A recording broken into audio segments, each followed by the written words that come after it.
Hello again, fight fans. Welcome to episode number 253 of the Neutral Corner Boxing Podcast. I'm your host, Michael Montero for Ring Magazine, ringtv.com, and of course, the Ring Digital YouTube channel where you guys are watching me live right now. So some of you might be listening live on Spreaker too. That's good to go. But for those of you who are watching live on YouTube, you'll notice the show looks like it used to look. Last week, we did Zoom. We had this thing going with Zoom. You guys saw my interview with Rais Alim, which was a lot of fun.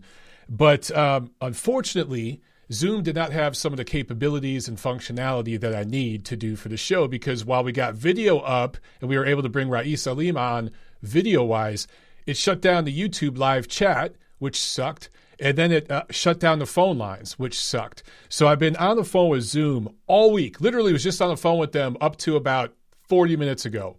And they just do not have the functionality I need. So I've been bitching with them to get a refund of all the money I spent. They refunded about 80% of it. So they only wanted to give me like 50%. Had to argue to get that 80%. They were not going to give me 100%. Either way, we are going to have to go a different route. So the show is back to the format you guys know, where you could call in. Phone lines are open. For those of you watching live on YouTube, the numbers are right behind me right here. All right. For those of you listening live on Spreaker, the numbers are toll-free in the United States, 213-267-7787. And then over in the UK, 02081-036-051. I don't know the cadence of the UK numbers. I don't know if I'm saying it right or not, but those are the numbers to dial, okay? So it's toll-free in the UK as well if you use that number. So you guys can call in and you could do the live YouTube chat. So I just want to get this housekeeping stuff out of the way, all right? We are working on the video stuff. We are going to go a different route. We ordered some new software and some new hardware over the weekend that is coming through now. It's on the way to us, and over the next few weeks, we're going to do testing with that and make sure. But we did some research, talk with a few people. I want to thank Eric Lorta over at Ringside Reporter Podcast. I talked with him on the phone Saturday about some of the stuff he uses. We're going to do kind of what they do, but make a couple of kind of tweaks to it. But I think we're going to be good to go once we get this new stuff. It will be coming down the line, guys, okay? But what's going to be awesome with the show is that we're going to have guests on, and you'll be able to see them rather than just hearing them and staring at me for an hour. You'll be able to see those guys. I had so much fun talking with Rais that way because it's just more personable, and I felt like I was speaking with him a little bit more. It wasn't just a phone call. And I think those of you, several of you actually DM me throughout the week saying, man, I really enjoyed that. Please do more of those. So I promise you they're on the way. And we've got some guests lined up. I've had certain guests lined up for like 2 months now. But I just want to wait till I get the video stuff because, I just think it'll be more fun to do an interview that you guys are going to listen to for 20, 30 minutes to be able to see the guy and just, I don't know, there's that human element. I think we've lost so much of that. Everybody wearing masks. You don't see half of people's faces, and I think during a conversation, especially if it's going to be 20, 30 minutes rather than just a phone call that's 3 or 5 minutes when you guys call in. If someone's talking, and I'm having a 30-minute conversation with them, seeing their face just makes it so much better, at least for me. I'm a visual person. So, and I'm also like a mouth reader. I've noticed, am I crazy or some of you, do you guys feel the same way? Talking to people now when they're wearing a mask, I feel like I don't hear them as well. I feel like I'm always saying, what? Could you say that again? Training with my coaches at the boxing gym, and just working mitts, and they'll be telling me 1, 2, 1, 2, 3, slip 2. And I'm like, what?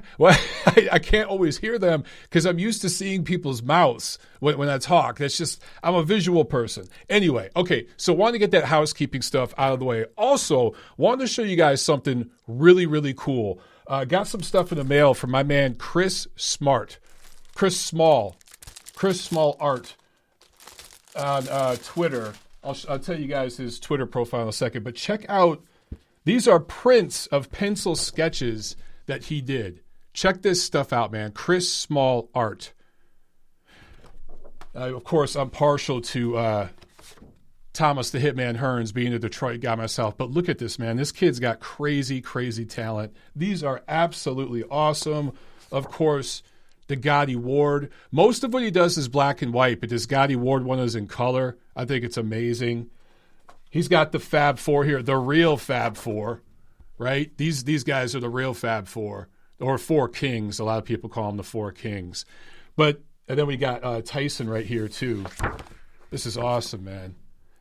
So I want to give you guys his Twitter so you could check him out and make sure you could check out his Twitter. He posts stuff there, but then he's also got a site you could check out. The link to all that stuff is on his Twitter. So it's at Chris Small Art. Chris is spelled Chris, and then small with 2 L's, and then art. Chris Small Art. He's over in England. You guys, make sure that you check him out for real. His stuff is awesome. Thank you so much, Chris, for sending me those prints, man. Those are freaking great. I got to figure out, there's definitely some of those I'm going to frame and just put up, because I have an office too. But there's definitely some of them I'm going to put here on my backdrop, dude. Those are freaking great, man. So wanted to say thank you very much, Chris. And also, I know this is a boxing podcast, but I just have to mention this. Congratulations to Tampa Bay and the Buccaneers on winning the Super Bowl. And I know it's become this really divisive thing for some reason to talk about football. We can't just enjoy this. But I just got to say, man, Tom Brady, regardless of how you feel about him, he's become a really divisive guy.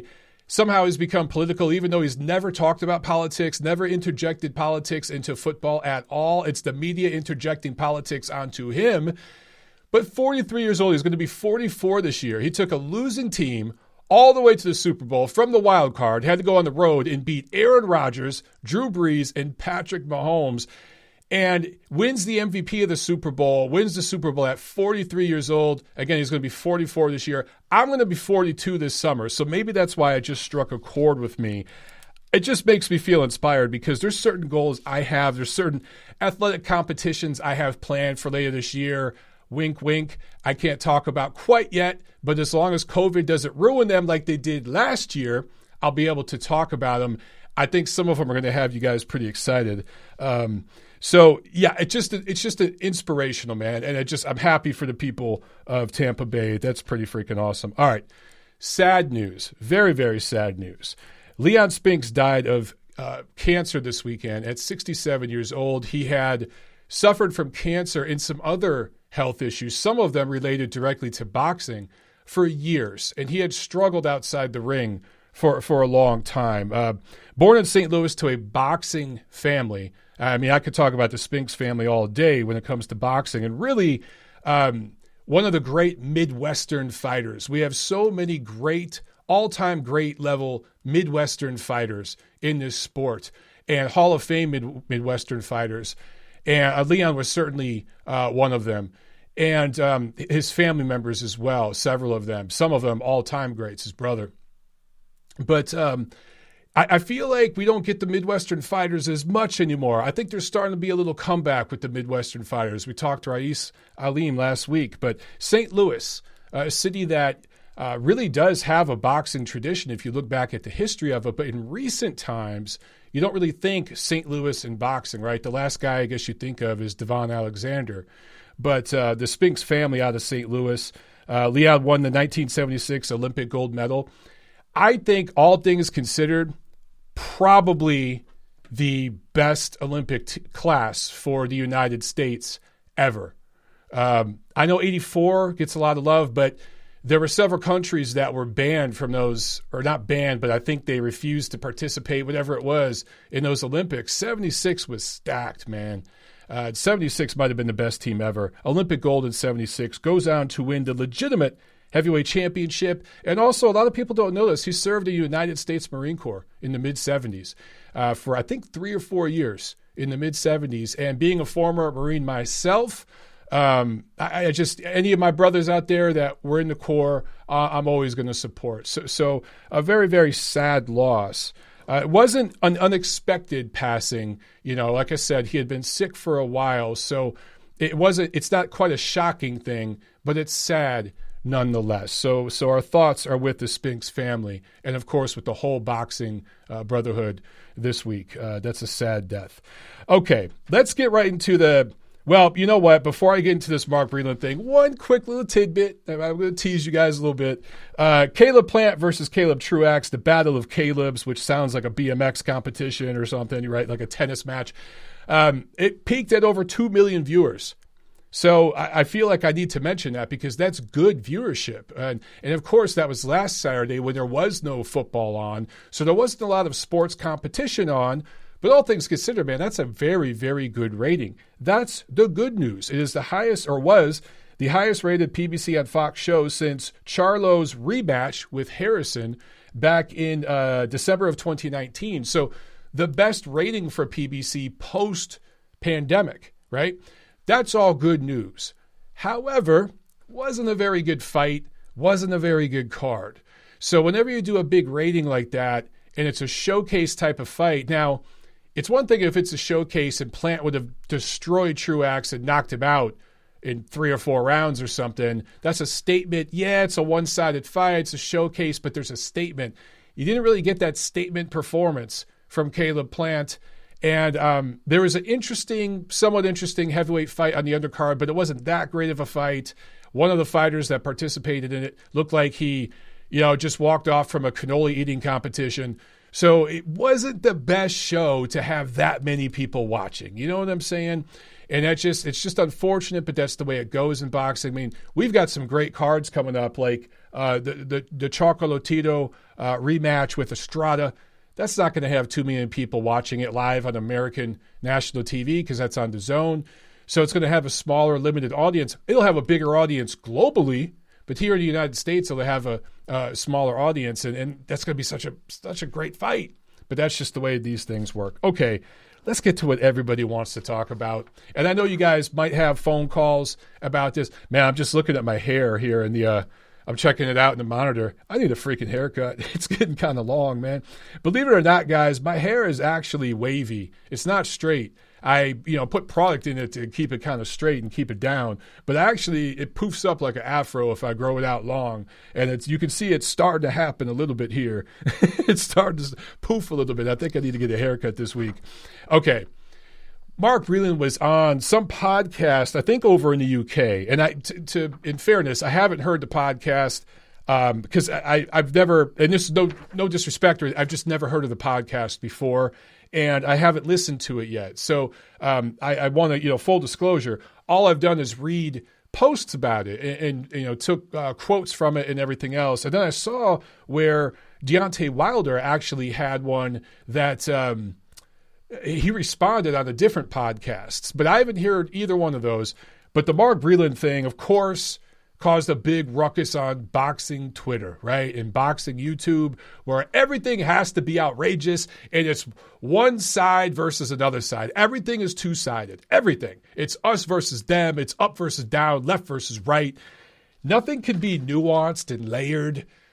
It all has to be us versus them all the time. And of course, this Mark Breland thing was just more of that. So let me read you guys a few quotes. These are direct quotes from Mark Breland. And for the record, these are responses to questions he was asked. It's not as if he just went on attack and made a bunch of mean tweets or just made these statements matter of fact. He was being asked these questions in, I believe, the first interview he has done since, I think, at least since he was fired by Wilder, but possibly since the fight, the rematch between Wilder and Fury. Don't quote me on that, but I'm pretty damn sure this is the first interview he has done since being fired by Wilder. Okay, these are direct quotes.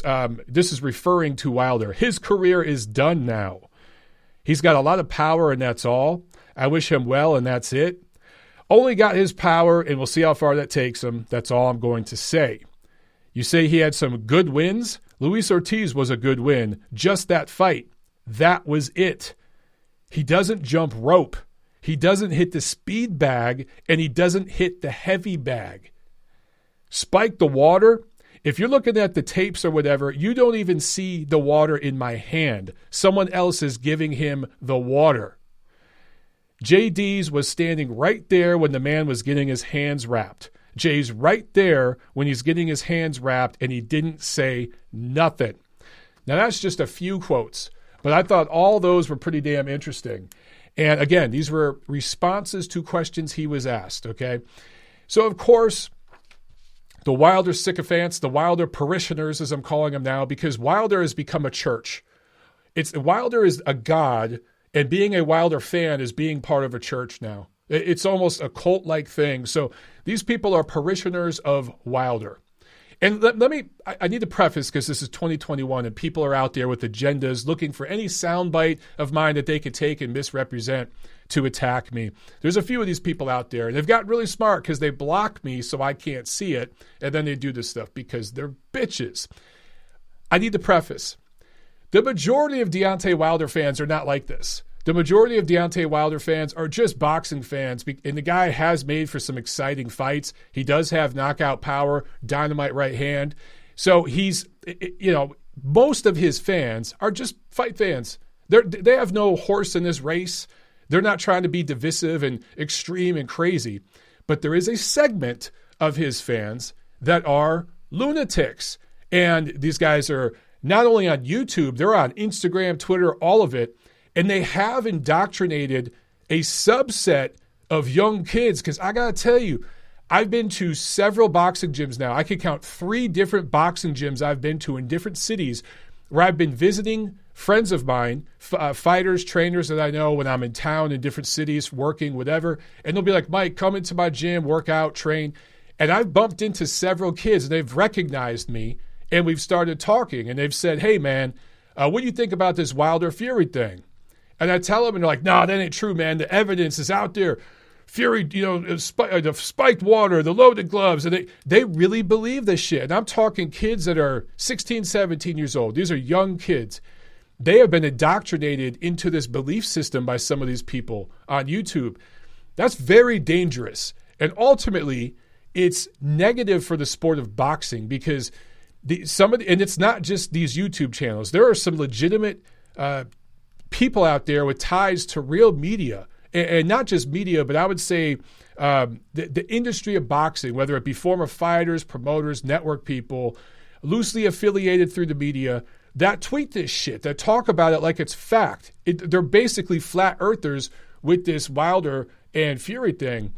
And you're not building boxing fans with this stuff. You're building conspiracy theory extremist whack jobs who are going to come into the sport if they keep watching it after Deontay retires with a loaded lens. And they're going to see everything through this tainted lens. And everything is going to seem corrupt, and there's conspiracy everywhere. Man, those ain't the kind of fans I want. I want fans of the sport that just love the damn sport and love all fighters. Of course you might prefer a certain style or a certain, if you're from the UK, you might love UK fighters more than other fighters. Or if you come from Mexico, you might root for Mexican fighters over other fighters. Like, I get that stuff. But some of the stuff coming out of this corner with this Wilder Fury thing is just freaking scary, man. And it's not limited to some of the Deontay Wilder crazies. There are Manny Pacquiao whack jobs who still message me because I say all the time, Mayweather beat him. I don't give a shit how much you slow down the videos and make the punches look, 10 frames a second and all this, and you change the rules. Mayweather beat Pacquiao. I still get people messaging me from the Philippines saying all kinds of insane shit. I still get Alexander Povetkin fans giving me shit, Tyson Fury fans giving me shit because of the way I've reported honestly about their past with performance-enhancing drugs. It's all over the place, okay? It's not a one-sided thing, but I've never seen something like this with Deontay Wilder ever in the sport in my time covering it. I just haven't, guys. This is unprecedented. So, for people out there giving Mark Breland shit, and saying that he was classless and he went too far, because he said some other things like he could beat most of Deontay Wilder's opponents, this, that, the other. Honestly, that was tongue-in-cheek. Obviously, he didn't mean that as a matter of fact. Now, maybe Mark Breland probably could at this point in his life. What is he, in his 60s? He probably still could beat some of Deontay's opponents. I would beat some of Wilder's opponents. I'll say that with a straight face. I'm talking about his first 10 or so opponents, guys. I'm not talking about the ranked fighters. But it is what it is, right? It's his first 20 or so fights in, Wilder's resume looked like Trevor Bryan's. That's the truth. That's the truth, okay? That's what we were dealing with at that point. Now, since then, Wilder has stepped up and he's fought Luis Ortiz and Tyson Fury and everything else. But when Mark Breland made those sorts of comments, I think that he was half joking, a little tongue-in-cheek. And let me say this. It's been a year, guys. That fight was a year ago. And for the last year, Wilder has been saying all sorts of shit. For a while, Wilder he was quiet. He didn't say much. It was just the YouTube guys and some of his fans saying, all the Glovegate stuff and the spiked water. But then Deontay Wilder put out a video on his own social media talking about egg weights. He talked about spiked water on different interviews. He talked about what the crab in a bucket referee is what he called Kenny Bayless, who went out of his way to, I thought, favor Wilder in that fight. And has a track record of doing that with house fighters in Vegas. I just think that Wilder has gone over the line multiple times for a year now. He fired Breland and just insulted a guy, attacked his character, had people, his sycophants, attacking Breland. Whether Wilder meant to do that, he enabled it. He promoted it by piling on, by doubling down on these conspiracy theories. He hasn't once owned the loss, not once. Since fight night, since right there in the ring, minutes after the fight, has Wilder simply said, Fury was the better man that night. I need to do better next time. I did not fight my best fight. I could do better. I'll learn from this. I'll be back stronger. All the types of things that you hear from fighters all the time when they lose. He hasn't said that. He's just doubled down and beat the shit out of Mark Breland, Kenny Bayless, Tyson Fury, and everybody else. He's even somehow blamed the Durrells for this loss, the Durrell brothers. And the list goes on, okay? So for Mark Breland to not say anything for a whole year, I think shows a lot of tact and class. And those are two things that Mark Breland is known for. He's known as a good guy in this sport. He has a sterling reputation. He's not known as a bad guy in a sport full of bad guys. We just saw a documentary from BBC about a week ago talking about Daniel Kinahan and that clan, right? There's some bad actors in this sport. I don't think that's a hot take for me to say that. Mark Breland is not known as one of them. He is known as one of the good guys in the sport. Now, if he was going to talk about Deontay Wilder, I don't know if he picked the right way to do it. I wouldn't have done it this way. If I were advising him, I'd have him go on a more mainstream source or maybe do something a little more planned out to where he could have his thoughts about him and maybe filter it a few times before speaking.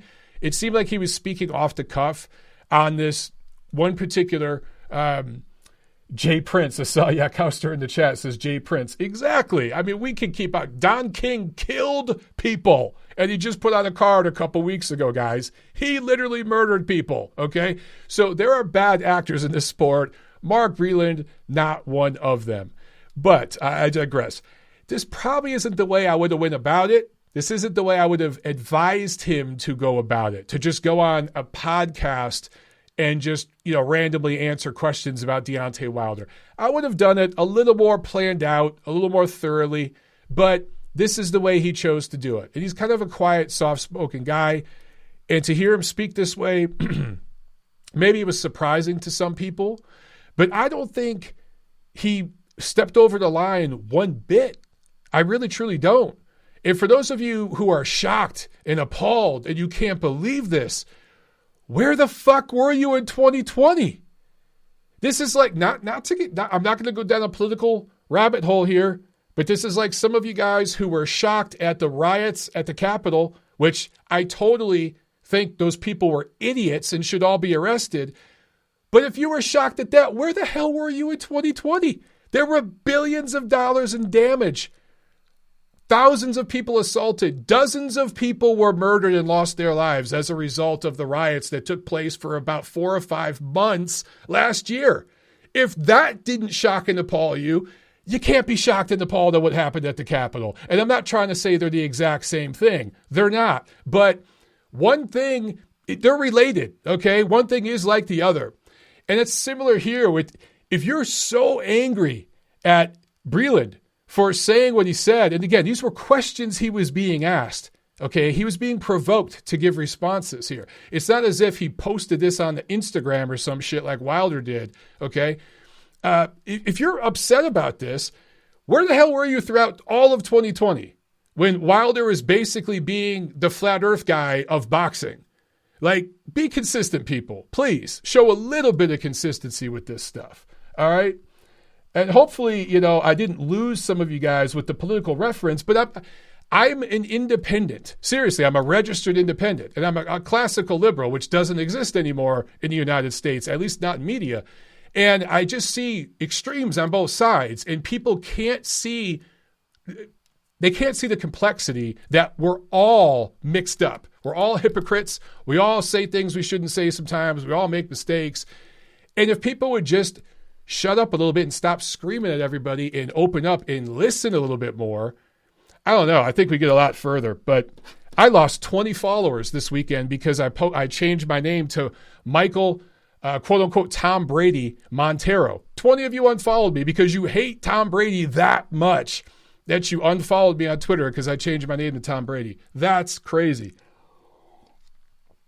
Anywho, oh, by the way, I should have mentioned this last news item here. Hall of Fame induction weekend, International Boxing Hall of Fame, has been postponed to 2020. So it is going to be a 3-year induction ceremony.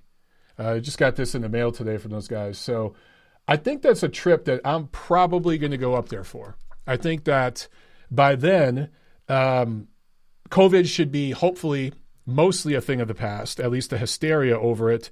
And going up to New York in the summer sounds pretty damn fun. If any of you guys plan on going to this, let me know. We'll grab a beer. Of course, we've got about 15 months to plan. So anyway, just wanted to put that out there. Okay, let's see. Kauster says, Frankus. I love it. You have to be an O&A fan to know what he's talking about. Anybody else out there, an old school Opie and Anthony fan? I think that was the best radio show ever. It destroyed Howard Stern. And Howard at his best was pretty awesome, okay? But Opie and Anthony at their best, when they had Patrice O'Neal in there, they had a host of guys in there. Of course, Jim Norton. It was just awesome. It was the best show ever. And my favorite character was Bobo. Fucking love Bobo clips. Oh my God, that guy is so funny. I've actually chatted with Bobo several times over Twitter.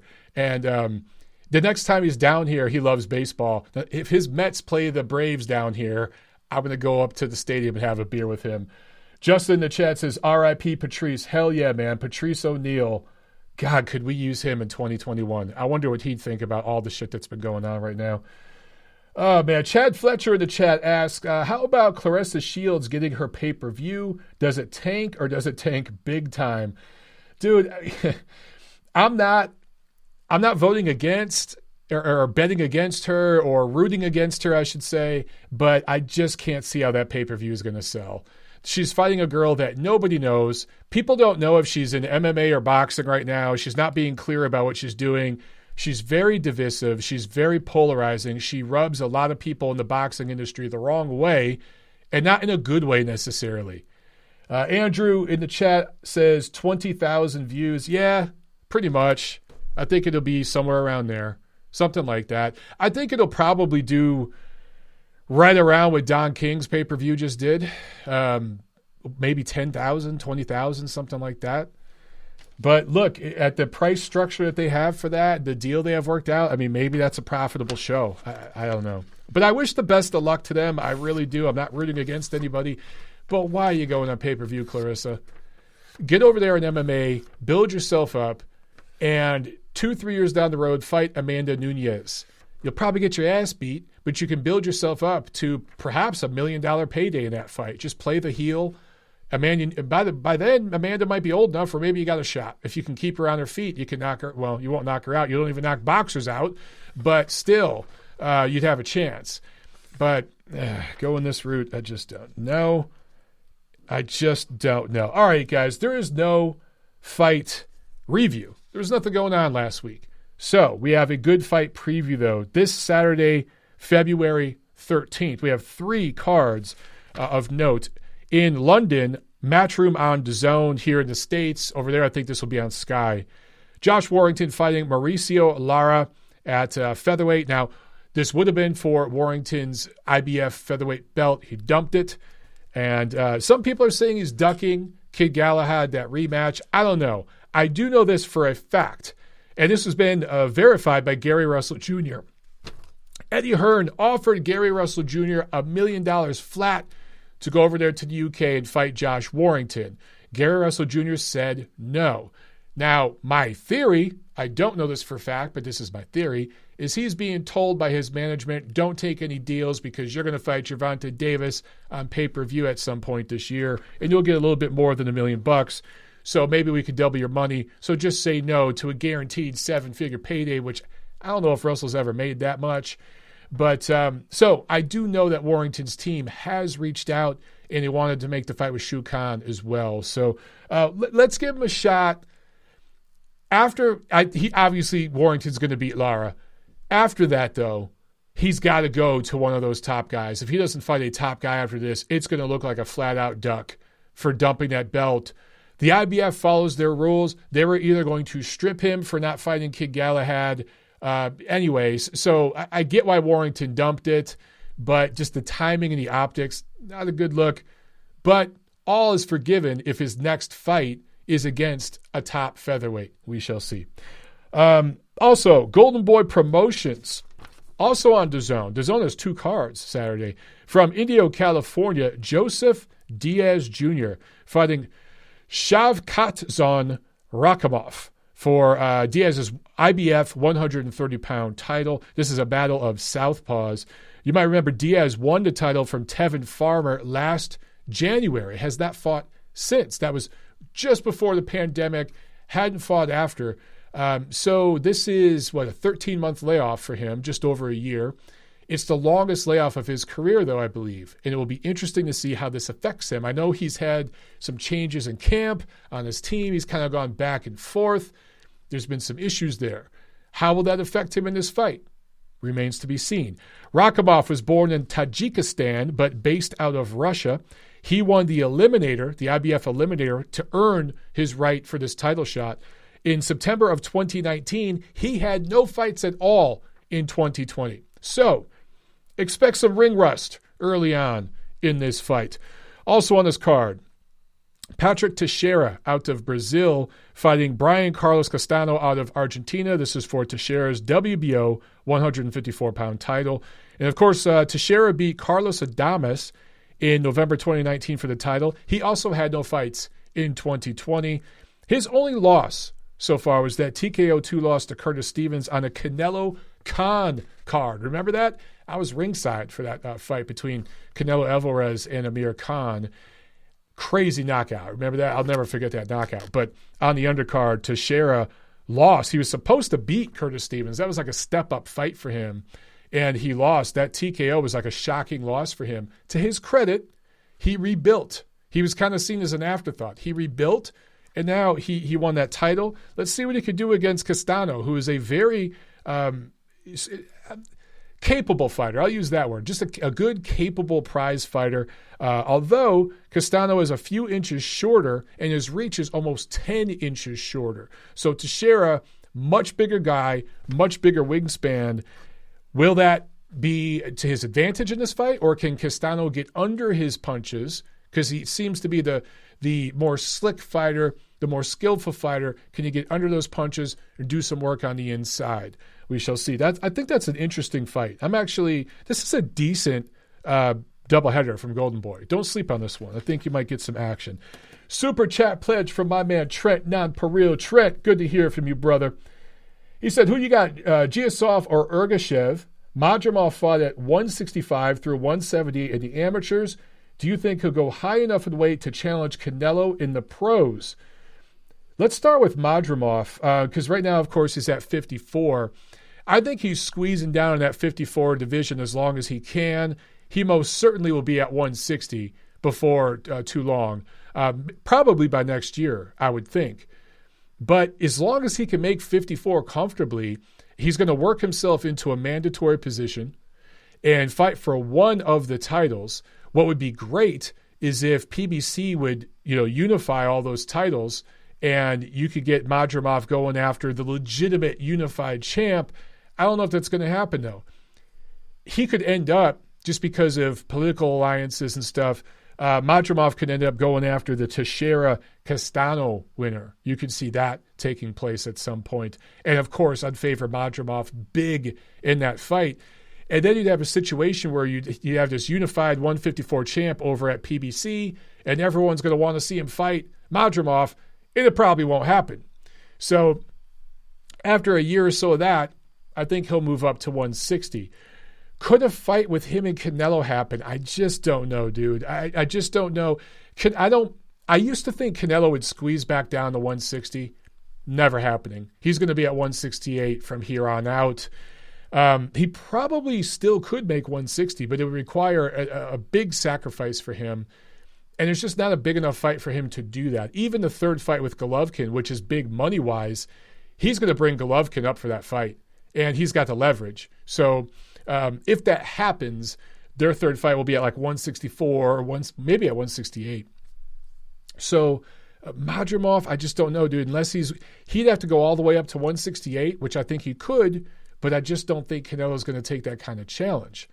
If I'm Madrimov and his people, I'm staying at 54 as long as you can. Chase the top guys. I think he'll win at least one title, then move up to 160 and challenge there. And he might be able to make 160 comfortably for the remainder of his career. He really, really could. A lot of the reasons why he fought heavier in the amateurs, sometimes it's, the teammates you have, and maybe they're going to compete at a certain weight. You're going to move up, move down, whatever it is, so both of you guys can get in tournaments together. That sort of thing happens a lot in the amateurs. I've never heard of Madrimov having any trouble, though, making 54. So I imagine he's going to be 54-60 for a while. Between Giasov and Ergashev, flip a coin on that one, dude. Flip a coin, man. Maybe right now, maybe I'll edge Ergashev, but I don't know. Maybe I'll edge Ergashev points on that one. Okay, guys, one more. Timmy Turner in the chat says, I'm looking forward to the Joe Smith Jr. world title fight. Yes, my man, about to talk about that right now. Top Rank on ESPN from Las Vegas at the MGM Grand in the bubble. Joe Smith Jr. taking on Maxim Vlasov. And for the record, I tried to get Joe on the show, but we wanted to do video. And with the whole Zoom, it just didn't work out. So maybe down the line we'll get Joe on the show. All right, but we're going to try to have him on here to kind of do like a preview thing, but it just didn't work out. But later on down the line, I promise you guys it'll happen. All right, so Joe Smith is a really interesting character. And I think he kind of slides under the radar for some reason with casual fans. Diehard boxing fans, of course, know who he is. He's fought the best guys out there at 175 the last handful of years. Won some, lost some, but been competitive all along. But he's a great story. Yeah, you guys know about him working construction and all that kind of stuff. He lost his 7th pro fight by TKO 4 to a guy that I think now has a losing record. I think the guy now, he's only won 30% of his fights or something, the guy he lost to. So losing, and it was an upset. Smith was supposed to win that fight, but in his 7th pro fight, he loses by TKO 4. And he was seen by then as like a suspect, right? He was already under the radar, but after that, he really fell under the radar. And he had to really, really prove himself. And he went on from there. He's 26-2 since that TKO 4 loss in his 7th pro fight. And he's done most of this work while working a full-time job, kind of like an Andrew Concio kind of guy, and like many other fighters we can point to, where they're not just working part-time. They're not just, selling cars on the side or selling houses or some shit, working like a hardcore 40, 50 hours a week manual labor kind of job. This dude's in a union, right? So he's a real dude out there working with his hands and then going to the gym and then competing at the highest level in professional boxing.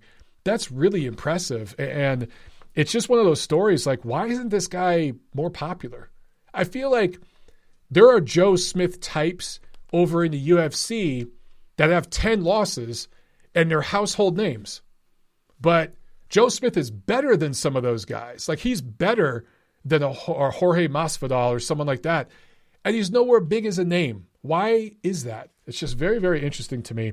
Anyway, the only losses, one was to Sullivan Barrera, of course. He knocked Sullivan Barrera down in the first round. That fight was in L.A.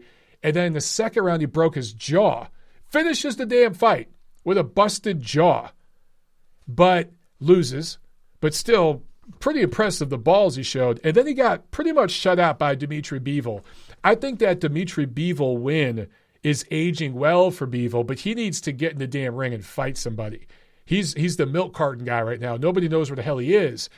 But losing to Dimitri Bivol in that fashion, there's really no shame in that. Really no shame in that. Smith has wins over Andres Fonfara, who at that time, that was a good win. Bernard Hopkins, and I know he was well past it, but the way he beat Hopkins literally sent him out of the ring into retirement. That meme you always see now where when dudes get knocked out, they're floating away and shit. Yeah, that was the first time. That was like before the meme. Joe Smith did that to B-Hop. Jesse Hart, that's a quality win, man. Jesse Hart's a decent, solid prize fighter. And then, of course, Eleudir Alvarez, that's a really good win for Joe Smith. So he seems to be peaking. I think he's like 31 years old. And I expect him to perform well in this fight. What we hoped we would see Caleb Plant do against Caleb Truax a week or so ago on PBC on Fox from Los Angeles, that's what I expect Joe Smith to do against Vlasov in Las Vegas this week. But for some reason, this will fly under the radar. He just does not get the PR, the love, the media hype other fighters tend to get. It's always confused me. Anyway, Vlasov has fought all the way from middleweight all the way up to cruiserweight. He's fought a lot of top guys. He's lost most of the time that he has stepped up, though. And I expect he's going to lose in this fight, but he's always been a durable, tough guy, competing against some of the best cruiserweights in the world at 200 pounds, and then shrunk himself back down to 175. So he is a more than capable fighter. I would say at this point, Vlasov is a better opponent for Smith than Truax was for Plant, right? If we're making that comparison there. But again, 2 million people are not going to tune in to watch this fight. So Smith kind of flies under the radar, but he's one of those blue-collar, lunch pail, hardworking kind of guys. Had a very good 2020. Can that continue in 2021? If he wins this fight, and I suspect he will, I expect him to beat Vlasov.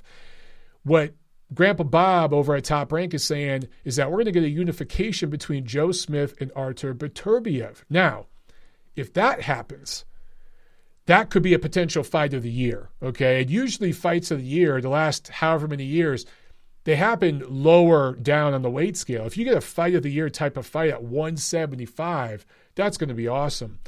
But at the same time, you know, if you would have mentioned that fight 2-3 years ago, people would have thought, oh man, this is going to be one-sided. Beterbiev is going to destroy Joe Smith. But Beterbiev has had issues outside the ring. He's had injuries. He's been chronically inactive.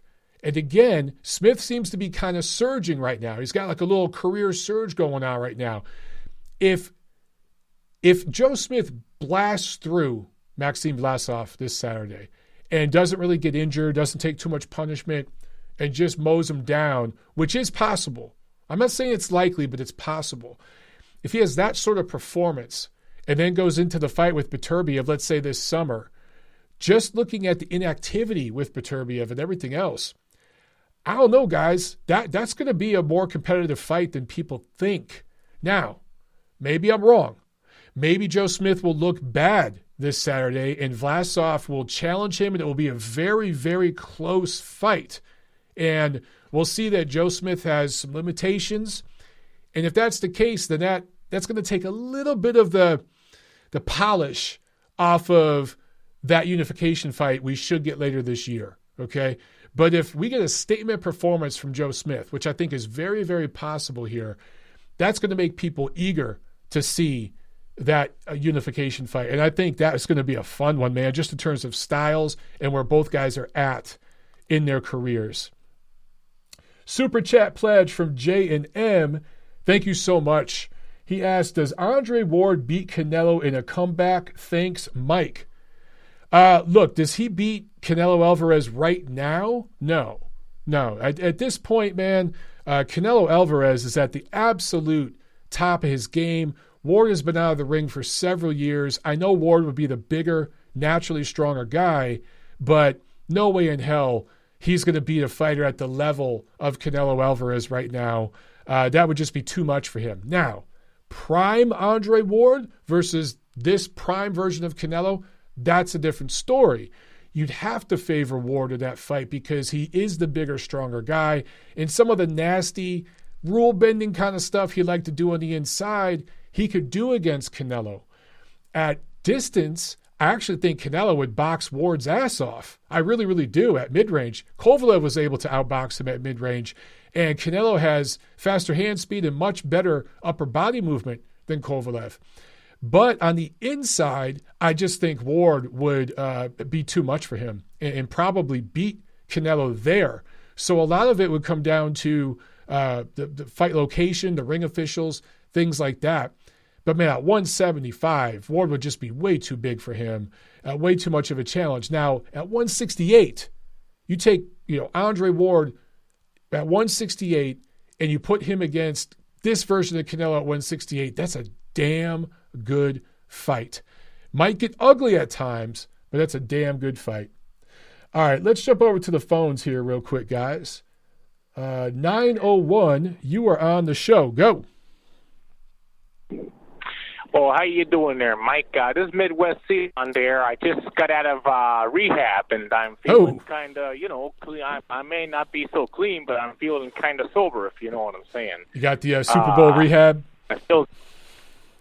Well, no, not so much. I'm not. I can't. I tell you, I don't really care for a bunch of guys tossing around the ball or something like that. I can go. I can go do that in my own backyard, to be honest with you. And I don't think too much about it. I had a pitch back when I was a kid and, thought I was Jose Cruz or Nolan Ryan. I'm kind of living in Houston around then. But, if it ain't Earl Campbell, it ain't worth watching, to tell you the truth. I feel but, I'm real happy for you talking about the when you put your name up as Greg Brady and everyone got all bent out of shape. I just don't know what people get all up in arms over. It was a dumb TV show anyway, and I thought Danny Partridge was cooler. You know what? I agree with you. He was. It's all good fun. I was a kid when that stuff came out, and I just kind of identified with being juvenile delinquent and all that, and. So back then we thought redheads were kind of funny. I was at I heard you talk about Andres Fonfara and Joe Smith. Joe Smith been one of my favorites for a good while. I was actually in the second row at the UIC Pavilion for the Joe Smith-Andres Fonfara fight. You are Midwest Ceylon, and that fight was in Chicago in the Midwest, so that makes sense. Yeah, man, what did you think about that?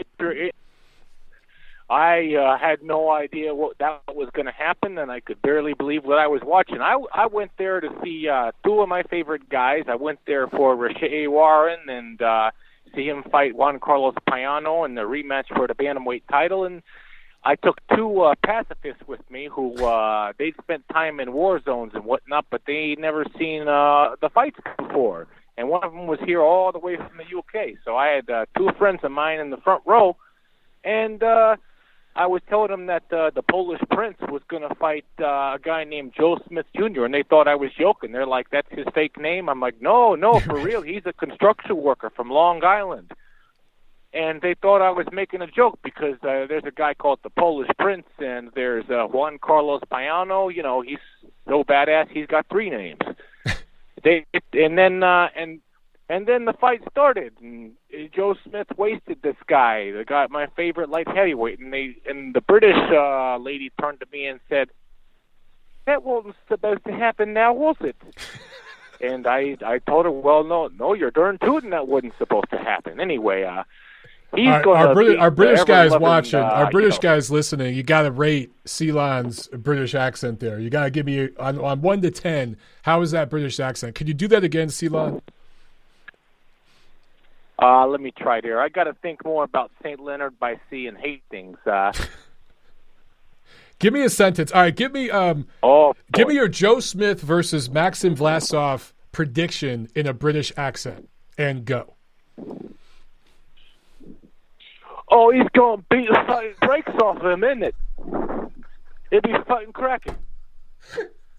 I hope that was okay, but I'm trying. I know. Dude, that was fucking horrible. Across, oh my god, that was so bad.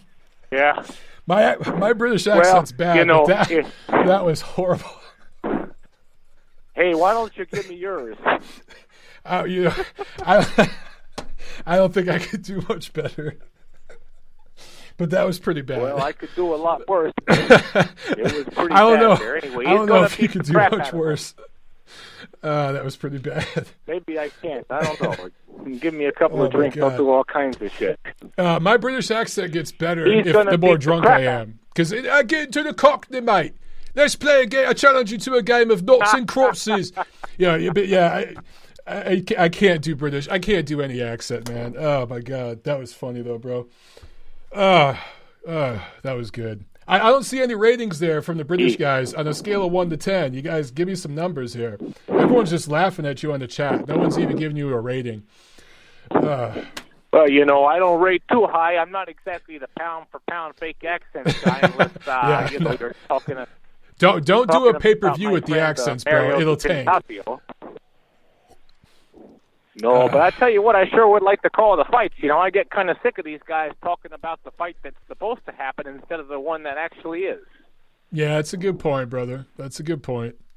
But, let's see that Joe Smith Jr., he got his jaw fixed now, got that dental problem worked out. So, he's going to beat the dog crap out of, the Russian guy. The Russian.